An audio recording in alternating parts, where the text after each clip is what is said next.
Hello viewers, आज के video में हम क्लास 9th इंग्लिश सब्जेक्ट की तैयारी करेंगे त्रैमासिक एग्ज़ाम की। और त्रैमासिक एग्ज़ाम का आपका टाइम टेबल आ चुका है। यदि आपने नहीं देखा हो तो चैनल पर उपलब्ध है, आप आसानी से देख सकते हो त्रैमासिक एग्ज़ाम के टाइम टेबल वाला वीडियो। और क्लास 9th के सभी विषयों की हम त्रैमासिक एग्ज़ाम की तैयारी करेंगे, जिससे कि आपके सारे पेपर बहुत ही अच्छे होने वाले हैं। तो क्लास 9th में आज हम देखेंगे पैसेज। तो एग्ज़ाम में इंग्लिश के पेपर में सबसे पहला जो क्वेश्चन होता है पैसेज का ही होता है। और इस तरह का क्वेश्चन होता है, read the following passage and answer the question on the basis of comprehension of the passage. तो पैसेज पढ़कर हमें नीचे के प्रश्नों के उत्तर देने होते हैं, उन्हें समझकर। तो शुरू करते हैं। पहला क्वेश्चन जो कि अभी हमने देखा था, read the following passage and answer the question on the basis of comprehension of the passage। तो पैसेज के आधार पर हमें नीचे के प्रश्नों के उत्तर देने हैं। तो इस पैसेज को सबसे पहले पढ़ लेते हैं और समझ लेते हैं। Lalita sowed some tomato seeds in her garden। तो यहाँ पे sowed SOWED sowed मतलब बोना है।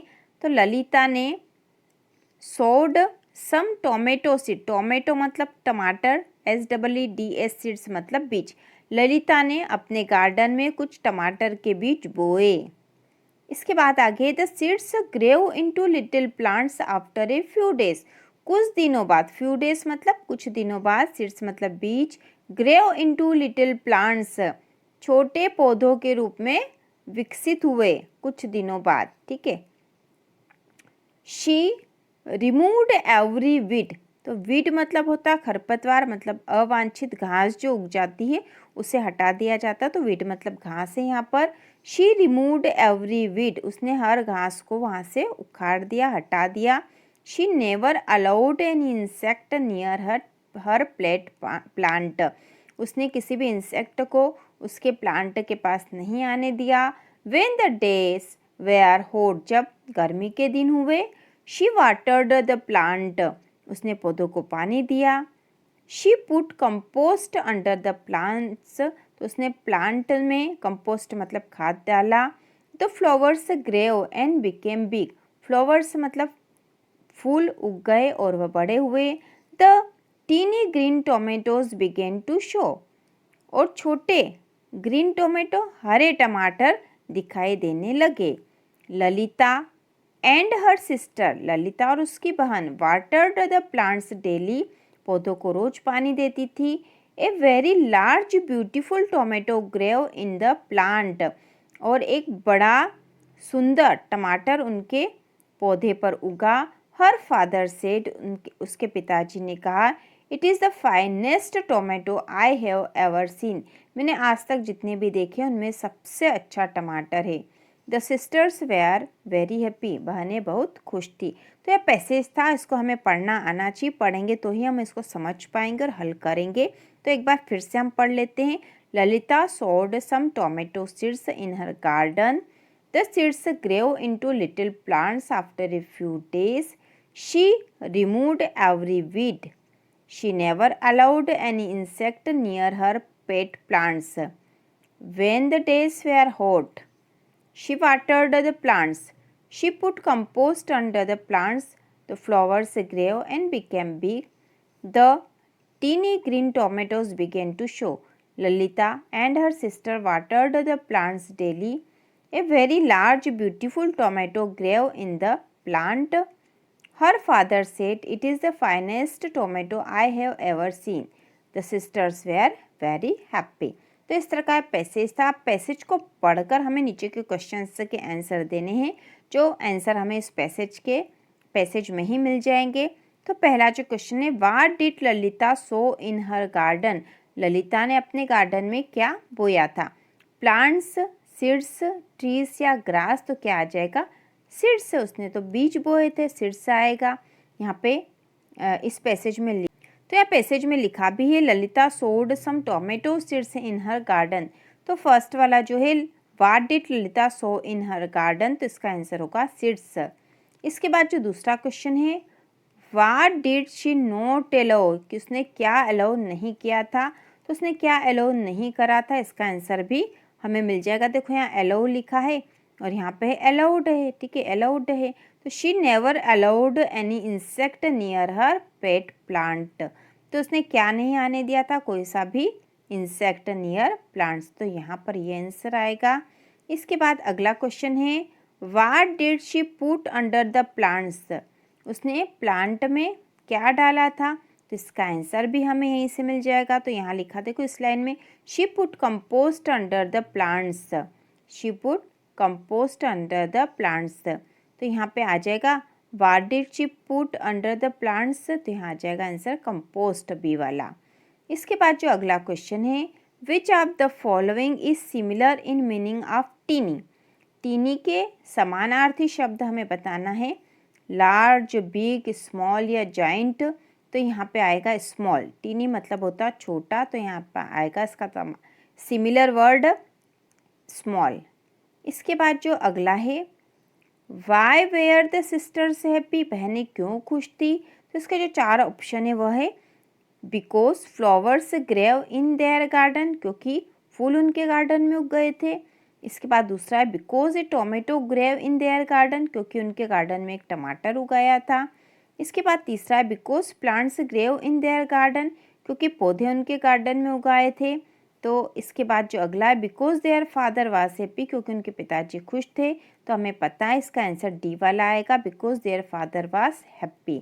तो इस तरह से फर्स्ट नंबर वाला पैसेज है जो कि बहुत आसान है, और ये जो पैसेज है ललिता वाला ये आपके ब्रिज कोर्स की बुक में से लिया गया है, तो ये वेरी इंपॉर्टेंट पैसेज है। इसके बाद हम अगला पैसेज देखेंगे। अगला पैसेज है necessity is indeed the mother of invention, आवश्यकता आविष्कार की जननी है। When areas in the around Leh began to experience water shortage, जब लेह का जो एरिया है वहाँ पर पानी की कमी अनुभव की गई। Life didn't grind to a halt, जीवन मुश्किल हो रहा था। वाई, क्यों, because Chewang Norphel a retired civil engineer in the Jammu and Kashmir government came up with the idea of artificial glaciers, तब जो एक रिटायर्ड इंजीनियर थे जम्मू एंड कश्मीर गवर्नमेंट के, वो आए और उन्होंने आर्टिफिशियल ग्लेशियर, ठीक है, उसका आइडिया दिया था आर्टिफिशियल ग्लेशियर का। Ladakh a cold desert at the altitude of 3000 to 3500 meters above sea level, Ladakh जो है एक ठंडा रेगिस्तानी क्षेत्र है जो कि समुद्र से 3000 से 3500 मीटर की ऊंचाई पर है। Has a low average annual rainfall, वहाँ पर पानी जो बारिश का है वार्षिक वर्षा बहुत कम होती है। रेट ऑफ 50 mm, केवल 50 mm के लगभग होती है। Glaciers have always been the only source of water, glacier हमेशा से पानी का स्रोत रहे हैं। Agriculture is completely depend on glacier melt unlike the rest of water monsoon fed India, तो यहाँ पे कहा कि एग्रीकल्चर मतलब जो खेती होती है कम्प्लीटली डिपेंड होती है ग्लेशियर पे, क्योंकि ग्लेशियर ही पिघलकर नदी और मानसून के रूप में यहाँ आते हैं। But over the years with increasing effect of climate change, लेकिन कुछ सालों में क्लाइमेट चेंज मतलब वातावरण में परिवर्तन का जो असर हुआ है, रेनफॉल बारिश एंड स्नोफॉल बर्फ गिरना पैटर्न हैव बीन चेंजिंग, तो इस प्रकार के पैटर्न अब बदल गए हैं, resulting in severe shortage in drought situation, जिसका परिणाम होता है या तो पानी की कमी या फिर बाढ़ का आ जाना। Given severe winter condition the window for farming is usually limited to 1 harvest season, तो इस प्रकार से यह एक पैसेज था। और अब हमें जो नीचे क्वेश्चन दे रखे हैं उनके आंसर देने, तो उनके आंसर हम पैसेज में से ही देंगे। तो पहला क्वेश्चन है what kind of land form is Ladakh, Ladakh किस प्रकार का लैंड फॉर्म है, तो हमने ऊपर ही पढ़ा था Ladakh a cold desert at the altitude of 3000 to 3500 meter above sea level, ठीक है, तो कोल्ड डिजर्ट है लद्दाख, तो यहाँ पर हम आंसर भी लिखेंगे what kind of land form is Ladakh, तो यहाँ ऑप्शन है hot desert, cold desert, dry desert या हॉट एंड ड्राई डिजर्ट, तो यहाँ आ जाएगा कोल्ड डिजर्ट। इसके बाद अगला है हु वाज शेवेंग नॉरफेल, तो शेवेंग नॉरफेल कौन थे, a retired principal, a retired activist, a retired social worker या अ रिटायर्ड सिविल इंजीनियर। तो यहाँ पे हमें पता है ए रिटायर्ड सिविल इंजीनियर, जो कि ऊपर पैसेज में लिखा ही है। इसके बाद अगला question, Ladakh is at the altitude of meters above sea level. तो सी लेवल से कितने मीटर पर है? तो हमने अभी पढ़ा था 3000 टू 3500 आ जाएगा। इसके बाद अगला क्वेश्चन है, find the word in the paragraph which means the same as a body of dense ice. A body of dense ice, एक बर्फ का घना भाग जो है, बर्फ से घना जो है बॉडी मतलब पार्ट जो है, तो इसका आंसर आ जाएगा ग्लेशियर। ठीक है, ग्लेशियर जो है बर्फ का बड़ा सा टुकड़ा होता है। इसके बाद अगला क्वेश्चन है, severe shortage of water is the result of. Severe shortage of water is the result of, किसका परिणाम है? पानी की कमी, क्लाइमेट चेंज का, चेंजेस इन रेनफॉल या चेंजेस इन स्नोफॉल पैटर्न। तो यहाँ पे आ जाएगा क्लाइमेट चेंज। ठीक है, क्लाइमेट चेंज के कारण ही सब हो रहा है। तो इस प्रकार दूसरे नंबर का पैसेज था, यह भी बहुत आसान है। तो पैसेज आपके एग्जाम में आने ही है और ये दोनों वेरी इंपॉर्टेंट पैसेज है। तो इसी प्रकार के और वीडियो देखने के लिए, कक्षा 9वीं की संपूर्ण तैयारी के लिए चैनल को सब्सक्राइब कीजिए।